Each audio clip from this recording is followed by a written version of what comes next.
kembali lagi dalam agenda setup Syariah Ekonomi Up to Date, dan kali ini kita sudah menghadirkan narasumber yang luar biasa yang insya Allah akan memberikan pencerahan kepada kita semua. Dan telah hadir Kepala Bagian IT Institut Agama Islam Tazkiyah dan juga menjadi CEO Artivisi. Beliau adalah Bapak Endi. Kemudian tak asing lagi kita hadirkan Bapak Nurizal Ismail. Beliau adalah Direktur LPPM Institut Tazkiyah. Dan insya Allah pada kesempatan hari ini kita akan membahas yang sedang booming, yang sedang ramai diperbincangkan, yaitu di dunia digitalisasi, apalagi yang saat ini yang sedang ramai diperbincangkan di media sosial, yaitu tentang NFT. Bagaimana NFT dari pandangan syariahnya, bagaimana ke depannya nanti NFT apakah akan tetap menjadi perbincangan di kalangan dunia digital atau tidak? Mari kita sama-sama mengetahuinya, langsung tanyakan ke pakarnya langsung. Ya, bismillah. Assalamualaikum Pak Endi, Pak Nurizal. Waalaikumsalam warahmatullahi wabarakatuh. Ya, pasti tahu dan dengar kehebohan terkait NFT yang saat ini yang sedang booming, yaitu Ghazali Everyday. Dan kabarnya sekarang dengan menjual foto selfie dia sudah meraup keuntungan miliaran rupiah. Ya, saya ingin bertanya dulu ke Pak Endi, pandangan Pak Endi selaku pakar IT menanggapi fenomena Ghazali Everyday terkait NFT seperti apa? Dan NFT seperti apa sih, Pak? Oke, terima kasih. Jadi NFT itu singkatan dari non-fungible token ya. Jadi kalau bahasa Indonesianya kira-kira gampangnya adalah sertifikat gitu ya. Jadi misalnya kita punya file, bisa berupa foto, bisa berupa video, atau mungkin dokumen atau apa, pokoknya kita punya file. Nah, file kita itu nanti akan dibuatkan sertifikatnya. Gitu. Nah, sertifikat ini unik dan dia berbeda gitu dengan yang lainnya, makanya disebut non-fungible. Jadi kalau fungible itu kan artinya bisa dipertukarkan, artinya misalnya ini gelas gitu ya, ini gelas ada logonya Institut Tazkiyah, ini juga ada gelas nih, gitu kan. Secara fungsi sama, kemudian secara bentuk dan modelnya sama. Kalau ini nanti saya tukar sama yang ini, itu kan sama saja ya, bisa dipertukarkan. Nah, tapi kalau non-fungible itu dia beda. Mungkin di sini dikasih nomor serinya gitu ya, sehingga yang ini berbeda dengan yang ini gitu ya. Nah, jadi si file tadi misalnya si foto itu nanti kita buatkan tokennya atau sertifikatnya yang dia unik gitu. Nah, unik, kemudian sertifikat inilah yang diperjualbelikan gitu. Oh, karena ada sertifikatnya gitu, Pak ya? Justru sertifikatnya yang diperjualbelikan, bukan filenya. Bukan filenya ya? Bukan filenya. Ya. Nah, jadi sertifikat ini menunjukkan kepemilikan atas file tersebut. Walaupun sebetulnya agak rancu juga karena biasanya kalau kita punya aset digital, misalnya kita punya foto, misalnya saya foto siapa ya, misalnya seseorang gitu ya terkenal, kemudian pahlawan atau siapa, kemudian dia sudah meninggal. Nah, foto tersebut kan menjadi langka gitu ya, menjadi langka dan nilainya mahal gitu si fotonya ini sendiri. Nah, biasanya foto yang mahal ini, yang unik ini kalau saya mau perjualbelikan, itu yang diperjualbelikan itu biasanya ada dua, yaitu hak cipta, kemudian yang kedua adalah hak untuk mendistribusikan gitu. Nah, jadi kalau hak cipta kan berarti saya yang bikin, berarti saya yang memilikinya karena saya yang menciptakan gitu kan. Nah, kemudian hak distribusi, apakah si file ini misalnya saya pindahkan ke Sadam. Sadam, ini saya punya file foto orang terkenal, terserah kamu mau jualin gitu ya. Nah, nanti Sadam bisa jualin ke orang lain, berhak menjual. Kalau misalnya ternyata Pak Nurizal menjual file saya bisa tuntut karena dia tidak berhak kan menjual. Nah, problemnya adalah si NFT ini dia tidak menjamin hak cipta dan juga tidak menjamin hak distribusi gitu. Jadi artinya walaupun saya punya foto, saya buatkan NFT-nya, kemudian Sadam beli NFT-nya, ternyata Pak Nurizal download file tadi. Nah, itu tidak ada masalah, bisa-bisa aja gitu, tidak mencegah orang lain untuk mengambil file tersebut gitu. Nah, jadi makanya di sini NFT sebetulnya secara teknis agak masih istilahnya masih abu-abu, ini tuh buat apanya, jadi masih kita wait and see gitu. Yeah. Tapi harga satu, kita contoh aja yang Gozali yang lagi rame itu, harga satu fotonya tuh bisa sampai puluhan juta kalau di Indonesia kan. Nah, sebenarnya orang buat apa sih Pak gitu? Hingga dengan foto satu aja bisa dibeli dengan harga yang mahal itu gitu. Ya, jadi kalau misalnya kita melihat ada sesuatu ya, apapun bendanya gitu ya, itu kan harganya dia, value-nya dia itu kan sebetulnya tergantung dari yang mau beli gitu kan ya. Ini mungkin handphone saya kalau misalnya di toko, misal contoh ya, di toko misalnya harganya ya mungkin 3 juta gitu. Cuman mungkin saya jual ke Sadam, Dam beli Dam 30 juta gitu. Iya. Terus Sadam mau gitu. Ya itu kan artinya subjektif ya, artinya oh ini mungkin bekasnya Pak Endi nih, jadinya saya mau beli dengan harga mahal gitu misalnya. Walaupun sebetulnya ya apa tidak ada yang istimewanya gitu. Jadi artinya di sini kalau kita lihat kan juga si fotonya si Gozali itu juga kan dia mungkin apa ya dia bukan orang terkenal gitu kan ya. Kemudian juga kalau kita lihat secara artistik juga ya apa biasa saja gitu. Nah, kenapa orang mau beli begitu mahal? Ya yang paling bisa menjawabnya ya yang pembelinya itu sendiri gitu. Kira-kira fenomena ini, maksudnya keramaian ini tuh bisa berlangsung lama ataukah hanya sekarang aja karena lagi rame Pak kira-kira? Nah, kalau di sisi bisnis gitu Pak? Iya, kalau itu wallahu alam ya. Artinya kita kan belum bisa lihat ke apa masa depan seperti apa gitu. Cuman kalau saya sendiri sih berpendapat ya ini ya mungkin mirip-mirip lah dengan apa ya kemarin tren apa itu tanaman gitu ya atau batu akik gitu ya.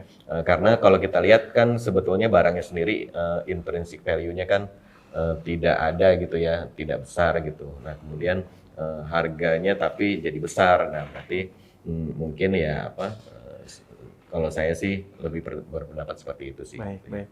Ya, aku pengen tanya ke Daeng Rizal nih.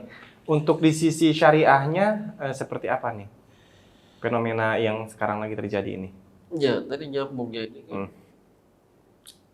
aset digital ya, aset digital. Kemudian yang sebenarnya value itu ada di sertifikatnya itu ya, uniqueness dari sertifikat yang di backup dengan blockchain, yaitu kan yang di backup oleh blockchain ya. Nah, kalau kita ngomongin fikih gitu kan, ada karakteristik ya harta ya, atau almal gitu kan, karakteristiknya dia harus berwujud ya, kemudian dia harus mempunyai nilai ya. Nilainya ini secara umum itu diterima oleh masyarakat ya. Kemudian bisa dipertukarkan ya. Dan memiliki nilai kemaslahatan ya. Nilai kemaslahatan di sini berdampak kepada kesyariatan gitu ya. Dia tidak halal, tidak haram. Apakah dari NFT ini ada karakter-karakter itu gitu ya. Nah, selanjutnya kan setelah itu nanti ada jual beli ya. Jual belinya kan pakai blockchain ya, kripto ya. Pakai kripto kan. Kripto ini kan kalau kita fatwa terakhir ya, UI sudah mengeluarkan fatwa ya. Bahwa kalau untuk transaksi ya dijadikan mata uang ya, maka kripto ini haram ya, yang dibolehkan sebagai alat investasi. Ini fatwa terakhir MUI dan Bank Indonesia ya. Kalau kita lihat kan ini kan yang Gozali Everyday ini kan dia pakai Ethereum. Ya pakai Ethereum ya, ini kriptonya kan. Nah, dari sisi fatwa saja ya, ini sudah diharamkan ya. Dari sisi fatwa ini, fatwa di Indonesia, kemudian diikuti oleh fatwa Muhammadiyah ya, itu juga mengharamkan kripto ya. Turunannya kan banyak ya, macam-macam kripto, Pak Emdi lebih tahu ya, ada Ethereum dan sebagainya. Nah, itu dari sisi transaksi jual belinya ya. Dari sisi asetnya memang sebenarnya tidak ada masalah ya tadi, karena dia di backup dengan sertifikat. Kalau kita ngomongin fikih itu ada qobat al-hukmi ya. Jadi ada benda yang memang tidak perlu kita bawa gitu ya, transaksikan antara pihak satu dan pihak dua.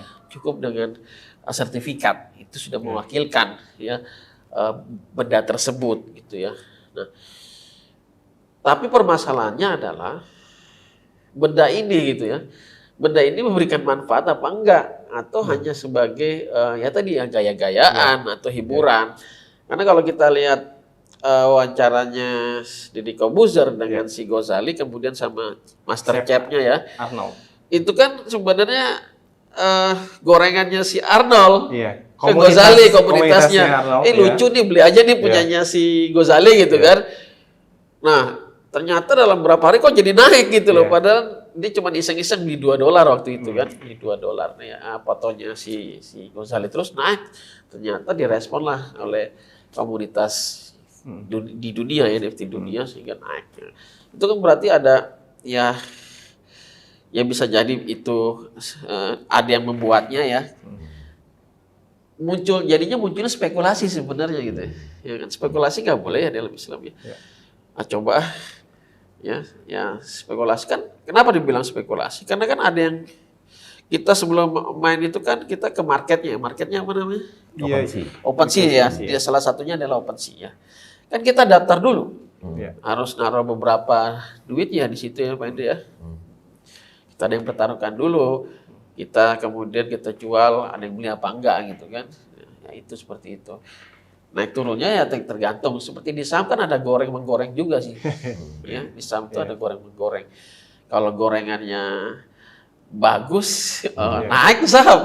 Sama dengan NFT, kalau gorengannya bagus naik tuh saham ya. Walaupun ya tadi fotonya biasa aja, orangnya biasa aja loh. Kalau kita lihat coba foto-foto yang laku ya. Yang misalnya yang terakhir itu misalnya tweetnya CEO Twitter, tweet pertamanya CEO Twitter, itu kan dijual paling mahal. 2 juta. Iya, 2 juta. Paling mahal itu padahal cuma capturean aja itu. Capturean, ya kan? Kemudian dikasih nomor sertifikat dengan blockchain, jadi gitu loh. Orang beli gitu kan. Dan masih banyak lagi gitu ya. Jadi memang tadi kata Pak ini benar, ini masih abu-abu gitu ya. Kalau saya sih, kita sebagai insan syariah ya, sesuatu yang abu-abu, yang subhat lebih baik ditinggalkan sampai ada kejelasan hukum dari otoritas ya, Majelis Ulama Indonesia, MUI dalam hal ini. Kalau dilihat dari tadi transaksinya kan artinya kan menggunakan dana online, pembelian secara online juga kan. Ini ada intervensi dari Bank Indonesia nggak sih sebagai bank sentral seharusnya gitu? Karena kan tadi di dalamnya menggunakan dana-dana juga untuk pembeliannya. Gimana kalau menurut Pak Endi? Ya jadi kalau dia jual beli NFT itu kan dia di OpenSea ya, salah satu itu kan marketplace ya. Jadi sama seperti kita yang sekarang di Indonesia marketplace yang banyak beredar kan gitu ya. Misalnya saya mau jualan laptop gitu kan, saya posting saya bikin akun dulu di marketplace, saya foto barangnya, kemudian saya jual di situ kan, kasih harga berapa gitu. Nah, OpenSea ini sebetulnya sama juga gitu. Artinya kita sama aja foto file kita. Nah, filenya ini bukan cuma foto sebetulnya.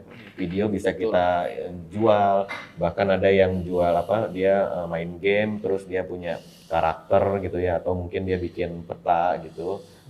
Dia upload juga gitu ke sana. Jadi artinya semua file kan dia bisa ini ya.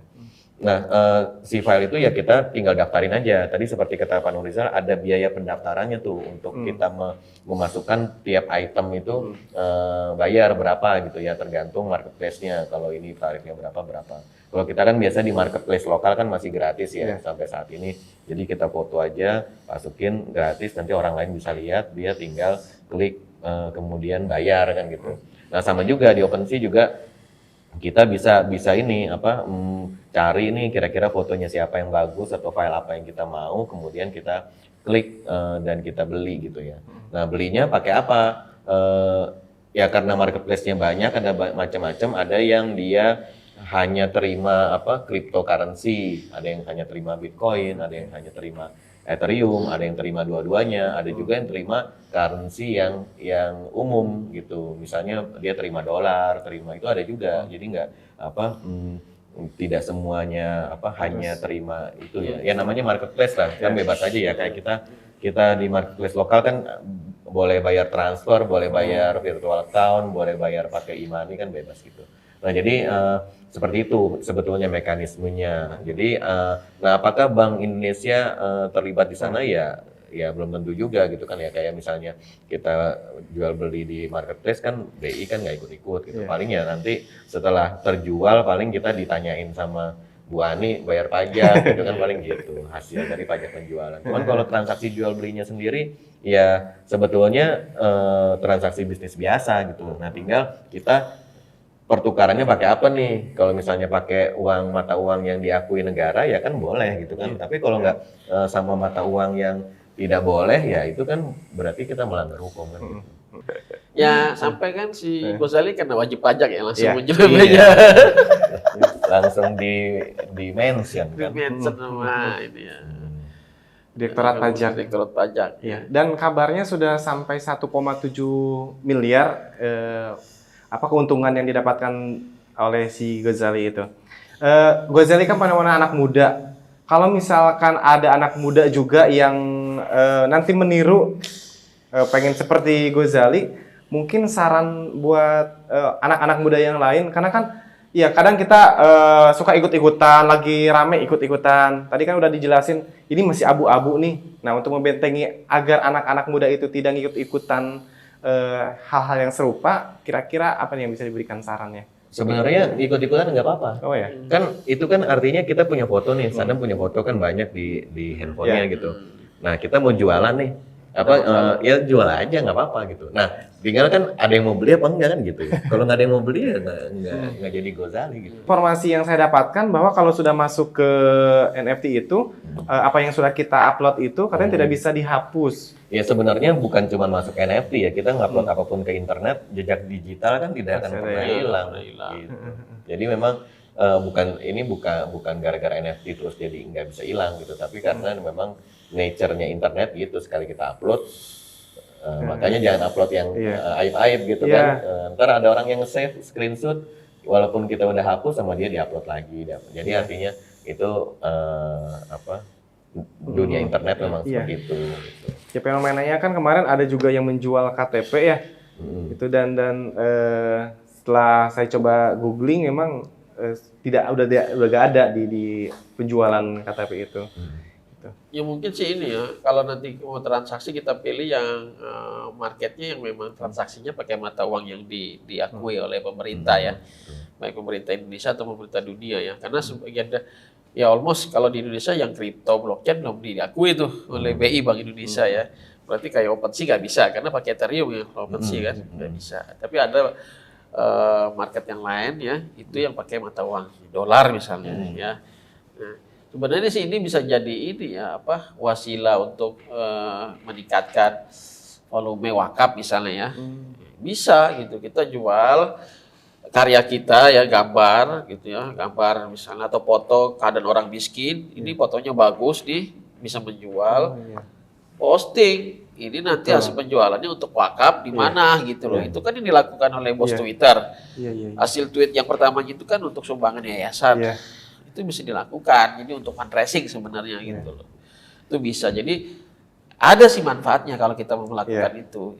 Gitu. Tergantung kita mau menggunakannya seperti apa ya. Bisa digunakan juga hal positif, bisa tadi dijadikan untuk penggalangan dana, atau misalkan negatif juga tadi, misalkan foto-foto yang tidak wajar dijualkan itu negatif juga ya. Kembali lagi ke orang yang menggunakannya. Sebenarnya sih gini, NFT itu kan istilahnya mekanisme atau metode penjualan aja kan gitu ya. Nah, jadi harus dibedakan dulu nih antara NFT sama fenomena Ghazalinya gitu. Artinya gini, NFT itu sebetulnya sejak sebelum zamannya Ghazali sudah ada juga kan gitu. Jadi dia kan udah lama. Nah, jadi artinya kita mau jualan foto, jualan file video dan sebagainya lewat NFT ya jualan aja gitu kan. Cuma jangan berharap kita dapat berapa 2 miliar gitu. Nah, itu jadi harus dibedakan dulu nih antara fenomena ini si Ghazali ini dengan dengan si Ethereum kemudian NFT dan sebagainya gitu. Ya, menarik sekali apa yang telah disampaikan oleh narasumber kita yang tadi luar biasa, bahwa kita harus memisahkan antara NFT, marketplace-nya dengan fenomena yang ramai yaitu Gozali Everyday. Karena jangan sampai nanti karena kita melihat keuntungan yang didapatkan oleh Gozali Everyday, kita ikut-ikutan. Kita juga beli di NFT dan ternyata apa yang kita beli mau dijual lagi ternyata tidak laku. Jadi jangan sampai seperti itu. Semoga kita bisa mengambil pelajaran dari fenomena Gozali Everyday ini. Terima kasih. Wassalamualaikum warahmatullahi wabarakatuh.